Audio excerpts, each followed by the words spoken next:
What's up, guys? We are here with Kendrick. We're making a little mini series, something that I don't think has been done. It's kind of like the road to the octagon, but as an amateur, from an amateur level. So Kendall has never done striking or any type of kickboxing or boxing before. So we're basically gonna do this miniature documentary, I guess. Yeah. Taking a person that's never stepped into an MMA. Have you ever stepped into an MMA gym? No. He's never stepped into a boxing gym? Nope. Boxing gym for a week. For a week? Okay. For a week. Literally just did that stance. All right. For a week. That was it. Gotcha. So we're basically gonna just be recording footage over the course of him starting out, the techniques that we're showing him, how we're gonna turn him into an amazing striker. Little by little, with the help of the man that's behind the camera right now, Dom, myself, Coach Shane, and his Black Hunters. And I should not say that for you too, right? It's black on the outside, white on the inside, right? So, but basically we're just gonna be showing step by step, all the way to matching him for a fight, to doing research on his opponents, to starting camp, to diet plan, to weight cut, all the way through to the locker room wrapping hands, all the way through to the victory. So you guys will get a sneak peek of behind the scenes of what it looks like when we first get somebody that walks into the gym and they say, hey, I want to be a fighter. And that's what he did. He came in and said, listen, man, I've been wanting to do this for years and years and years, and now this is the perfect place for him to be. So I'm done talking now. I'd like for you to tell everybody a little bit about your background and how you feel about your training so far, which we're on day 3. Yeah. Yeah, we're on day 3. Yeah, day 3 or 4. Yeah, I think it's 4. Yeah. Day 4. Somewhere around there. But I mean, I wrestled since 6th grade, so I mean, I'm used to the atmosphere of being in an arena with a bunch of people and just one-on-one, but the striking is already getting to me. The 4 days of just working the feet so you're in position is throwing me off, but I am enjoying it. But for my past, I mean, I wrestled from 6th grade to my freshman year at college. The reason I stopped was just the school and the coach left, so that's that. But I mean, my whole career for wrestling, I went to the States my sophomore and senior year. I missed weight my junior year, sadly. I was cutting 20 pounds, which was a tough one. One of the biggest reasons why I think a lot of fighters quit fighting is because of weight cutting. It's awful. Dieting and weight cutting. Dieting and weight cutting. Yeah. Some of my fighters throughout the years, man, have, more than others, have just given me a real hard time for weight cutting. Coming in like, man.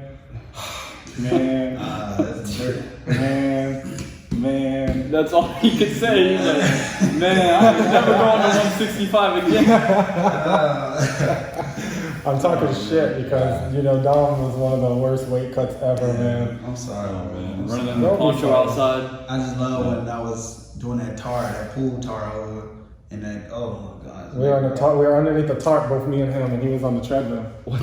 And we were underneath the tarp, in a closet, like in a closet. So we're in a closet, both of us underneath the tarp. I was hyperventilating. He was trying to run. I'm telling him he can't get out. I'm trying to get out. Like it was all bad.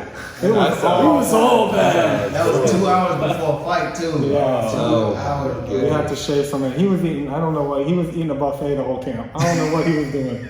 But I definitely understand that, from the weight cut standpoint, man, that's rough. Yeah, for my junior year, I'm not gonna lie, I got pretty close to quitting just because it was I got down 18 pounds and then I couldn't get that last 2 off. It's always those last 2. Yeah, the last 2 are always the worst, bro. Shane has become a ninja throughout the years of cutting weight, so you're gonna have a lot of experience on your side, man. Oh yeah, bro. Shane has cut weight. Right. He's got it down to a science, man, of balancing hydration and. I've only had like one really bad weight cut, and I took that fight on like 2 weeks' notice, and I was like 170. I still made like 145, I think. Yeah. So it was a big cut, but yeah, dude. Like when I remember taking my shorts off at the gas station because we drove to Miami from here, which is like 3 hours, and I took I had the sweat, you know the sweatpants, the plastic ones. Yeah. I took those off, and I thought my water broke, dude. Like I heard water splash on the ground, and I was like, oh man. Yeah, that's rough, man. Weight cut is definitely a mental game. Yeah. It's for sure. Like whenever they say fighting is 90-10, weight cut is 99-1. Yeah, like my mentality, weight cutting, like I love the hunger. Something like this hunger is progress. Like I feel it. I'm like, this is like when your stomach's growling, you're like, yeah, I'm doing I'm good. like, yeah, I'm burning this weight off, and I get. You do the little Skittles spit in the cup. The Jolly Ranchers. Yeah, It's the last time I had Jolly Ranchers. Weight cut. I lost the taste. Yeah, man, it's tough. Yeah, Shane's got it down, man. Everybody makes fun of Shane throughout fight camp because they, he eats like a rabbit, man. It's all raw vegetables and stuff that takes the body longer to break down. But he's got it down to a science, man. He really does. So yeah, we'll definitely be able to tackle that with no worries. Awesome. So in a nutshell, man, what do you think for if you could just put these 4 days, just explain to our viewers, exactly how you feel about these 4 days so far? Is it what you expected? Yeah. Oh yeah. I mean, I expected myself to be, trying to adjust myself from wrestling to MMA. I kind of expected it, but I'm still, right? Huge. Yeah. It's just the difference between pivoting your feet. Mm-hmm. The feet position isn't as bad, but just knowing that you need to pivot your feet a certain way for you to throw a punch. It is getting to me. Yeah, it's tough. It's a striker coming in trying to learn wrestling is the frustration, and then a wrestler coming in. But once you grasp it and you get through that first real hard 2 weeks, the technical side of it and the mechanics of it, it'll be just so much more smoother, and then you'll be like, okay, now I can put all this sequence of techniques together, and it'll be beautiful. Like, once you get good, it's so much more fun. Yeah. Oh, I'm pretty good. It's actually really fun. Oh, now I'm working combos. Now I'm working angles and different stuff like that. Diversify your game more. Yeah, exactly. So one last question that I have for you before I let Shane take over. Me and Shane are writing a book, and matter of fact, Dom has given me advice that we've used for the book. Mm-hmm. I've asked him some questions, stuff, just people that me and Shane both in the MMA community that we respect a lot. We've kind of asked them questions and told them that we're making a book. It'll be the first ever combat sports book that is a motivational book geared towards combat sports. So if you can read a Joel Osteen book, and that's, if you're not Christian, chances are you're not going to listen to it too much. Yeah. But we're doing this book to where the combat sports community, when they suffer a loss in the cage, they can go to chapter 5. Okay, this is how I deal with a loss. Whenever they're going through a bad weight cut and they're like this close to, like they're in that 2 pounds. Yeah, they're in that 2 pounds. This is chapter 2 that we read. This is gonna help us get through that, remind us, But one of our chapters, the biggest chapter in the book, is called What's Your Why? So we've basically broken down to, if a fighter is going, whether they have a success in the career of MMA or not, what determines if they quit or if they keep going is broken down to what's your why? Why are you doing this? The weaker the why, the shorter your career. The stronger the why, the longer that fire burns, the longer your career is. Whys change as you go, so if in the beginning the why you're fighting is for this. But we found that a lot of people, why they fight is to impress their peers. Why they fight is to get women. That's a weak why. And ultimately, when they get that woman, they're going to quit. Yeah. You know what I'm saying? Yeah. When they become more social, they're going to quit. You know what I'm saying? Once they reach that. But if you have an ongoing goal, your why is constantly changing. So you started out with your why being this, then you have a kid, and now your why is to provide for my kid. Those are strong whys. Chances are you're going to stay in this forever. If you have a weak why, you're going to quit. So starting this now, coming into the door, what's your why as to why you want to be a fighter? I mean, my why is the same why that I had for wrestling. It's always my outlet, my getaway from everything else that was going on. And I need that getaway out. It's the one thing I've been needing for a while. Because after I stopped wrestling last year, just so much stress, work, and everything else. I mean, I need my outlet. I need somewhere where I can just focus on this myself. This is where I want to be. Self-improvement. Yeah, self-improvement. It's a strong why. Yeah, that is a good why. So it's more like just an escape for your mind. Like that's kind of my why too. It's like you need it to feel sane, to feel like you're not going crazy. Exactly. Like you'll start going crazy when you don't get that. How you I know? feel about sex. Gotcha. Okay. It's like, yeah. But at least it's a healthy addiction. You know, some people like they go through drugs or they're like kleptomaniacs and they steal shit all the time. But Or let's drinking. see. Yeah, or drinking. It's only when I'm injured. All right, but let's see. You kind of stole my question. I was gonna say like, what's your why? And but I'll just go ahead and ask like, how does it feel to be such an experienced wrestler and like always like generally you walk in the room, you're probably one of the best wrestlers when you walk in that room. You know what I mean? Mm-hmm. But now you're starting again. You know, it's just like going from you're a big bad 8th grader, now you're a fucking freshman again. You know, you restart.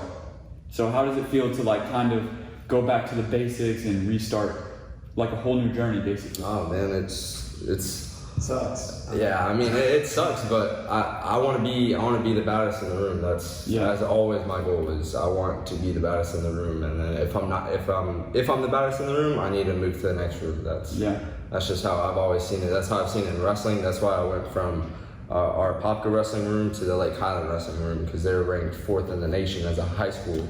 Yeah. So it's always just, I mean, it sucks at first, but I mean, once you start working your way up, and it feels great to know. Humbling. Yes, For sure. humbling. Yeah. For sure. All right, man. Always work. Like this, we'll check in with you. Oh yeah. When we're gonna be monitoring, recording, and stuff. All of your training sessions, your frustrations, your journey, all the way from just walking in, learning that jab, all the way to putting combinations together, to your jiu-jitsu journey, and then also the first time you spar, and then the first time you go grapple at other places. I think that I sent you that flyer last night. I think we'll be at we'll be at Copa in Lakeland for his first grappling tournament, which will be February 15th. So we're gonna go see Professor Ross in Lakeland at Copa. That'll be his first grappling tournament. We're gonna put that wrestling to the test and also be choking people unconscious. So that'll be the first step. I usually like to have anybody that comes in and wants to get in the cage, I usually require 2 or 3 grappling matches, 2 or 3 kickboxing matches, maybe sprinkle 1 boxing match in there before you step into the cage. That way you know what it feels like to be choked and to give the choke. You know what it feels like to punch people and get punched and kicked. And then that's really that makes a difference too. That really makes a difference when it comes to boxing, because you got to know how to take a punch or to get it going. Because some people can hit you with a good shot and it knocks you off balance, so make you think, oh man, like what? Shit, I gotta watch that. Yeah, over the career, I'm sure Dom's career, man, we've seen so many people quit, man, just get hit sparring, or even just in sparring, they're like, oh man, this ain't for me. Then you don't see them anymore. You've seen it so many times. They come in, they spar, and then for the first time, and then I feel like I've done it to people too, like, oh fuck, he's gonna quit. I put it on too much. I've done that before too. Dom is a killer counter fighter, man. He's one of the best in the biz as far as beating the body, and he's he's fast, man. So definitely working with a tight team of coaches and good groups of people. I just wish that I could snag him a little bit more. Come on the camera, man, so these people can see what you look like. Come see. I want y'all to just see one thing. What's up, y'all? How y'all doing? Check out these socks. One in the million. The most dangerous people are the most flamboyant. This man. But all right, man.